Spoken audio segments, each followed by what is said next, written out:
México ha sido pionero en la televisión desde su creación, con personajes importantísimos para su desarrollo, como el ingeniero Guillermo González Camarena, quien crearía el primer sistema para la televisión a color, un invento y principio que hoy en día siguen los teléfonos móviles, computadoras y cualquier dispositivo con pantalla a color. Soy Rodrigo García y esto es la historia de la ficción seriada producida por la televisión mexicana. La televisión en México no se entendería sin la empresa Televicentro, empresa que venía precedida de la radiodifusora XCW y que sería una de las primeras televisoras privadas en el mundo. A pesar de que sus primeras transmisiones fueron algo complicadas, ya para la década de los 50 se establecieron y dieron origen a los primeros programas de ficción seriada como Revista de éxitos General Electric.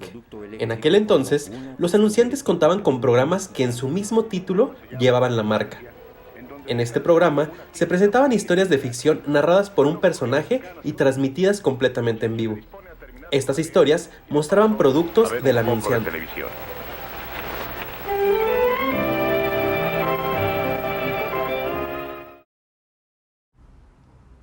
En 1955 comenzaría el Teatro Fantástico de Enrique Alonso, donde se presentaban cuentos para niños en formato semanal y autoconclusivos. Un mundo de fantasía que encantaba a los niños de esa época, y duraría al aire más de 17 años. Nuestra historia se inicia un 5 de enero, en la casita de Guillermo, un leñador de la aldea que tenía dos hermosas hijas, Gracia y la pequeña Tatiana. A principios de los años 60 llegaría un programa con una clara influencia de los teatros de revista y de las series norteamericanas del llamado humor de pastelazo. Viruta y Capulina, una pareja de comediantes que encantaría a chicos y grandes y trascendería por generaciones en México. Bueno.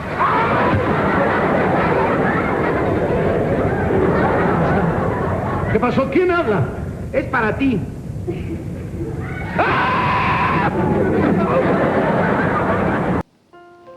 La telenovela sería un género creado en México y que trascendería fronteras.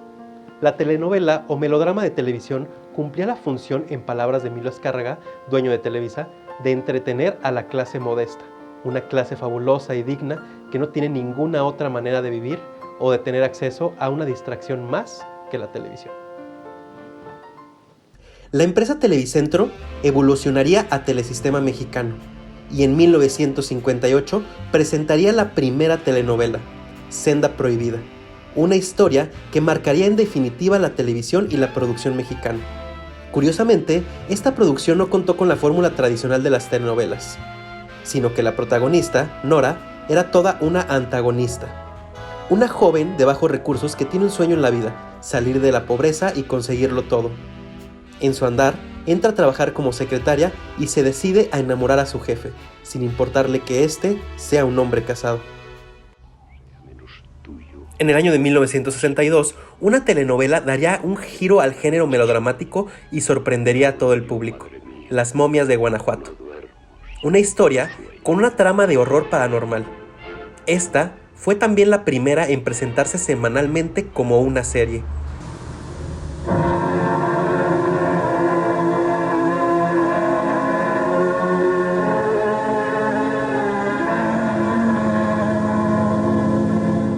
El Maleficio de 1983 es una telenovela que se saldría de las tramas convencionales, presentando una historia que incluía brujería, personajes diabólicos y sucesos paranormales.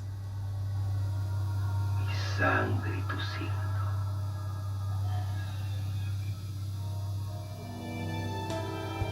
La telenovela será siempre el gran género de ficción representativo de México. Estas presentan una serie de narrativas melodramáticas con finales casi siempre reivindicativos del sufrimiento de sus protagonistas. Las actrices representativas de estas historias han sido honradas en lugares tan lejanos como Filipinas y Rusia. Las telenovelas mexicanas se han exportado a más de 300 televisoras en el mundo, de más de 80 países y traducidas en más de 17 idiomas. El color llegó a la televisión. Y a partir de los años 70, la televisión en México vivirá un auge importantísimo. Esta le daría al público nuevos ídolos, supliendo a las estrellas del cine mexicano que vivía una época de decadencia. Los programas de ficción producidos en México gozarían de gran éxito nacional e internacional. El Chavo del Ocho y el Chapulín Colorado, creados por Roberto Gómez Bolaños, se convertirían en los programas de mayor éxito en Latinoamérica y en la historia de la televisión mexicana. Con tramas simples y la recreación de la vida popular mexicana, los programas de Chespirito siguen transmitiéndose hoy en día y gozando de gran éxito en toda Latinoamérica.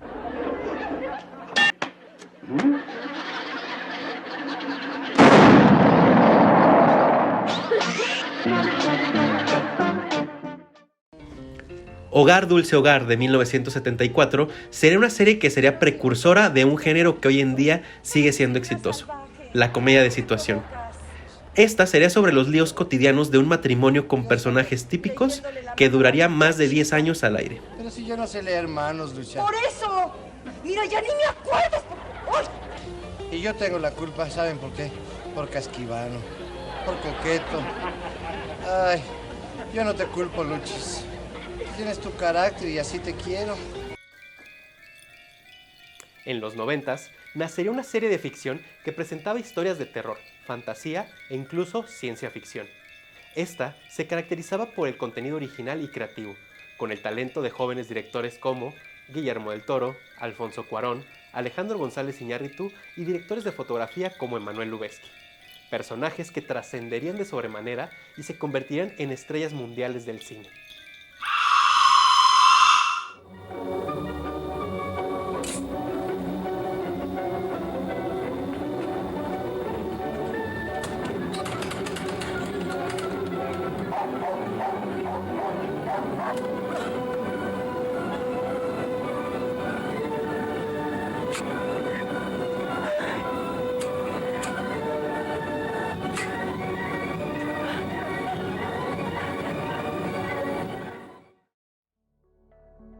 La televisión en México desde hace una década vive una situación compleja. Perdió frescura en contenidos y cayó en prácticas monopólicas que la han llevado a uno de sus momentos más difíciles. Hoy parece imposible que puedan competir contra los grandes productores de contenido internacionales como Netflix, Prime, HBO, etc. Sin embargo, dicen que de las crisis también surgen las grandes oportunidades. Y quién sabe, quizá en el futuro podamos volver a ver una industria televisiva mexicana líder a nivel mundial. Soy Rodrigo García y esto fue la historia de la ficción seriada producida por la televisión mexicana.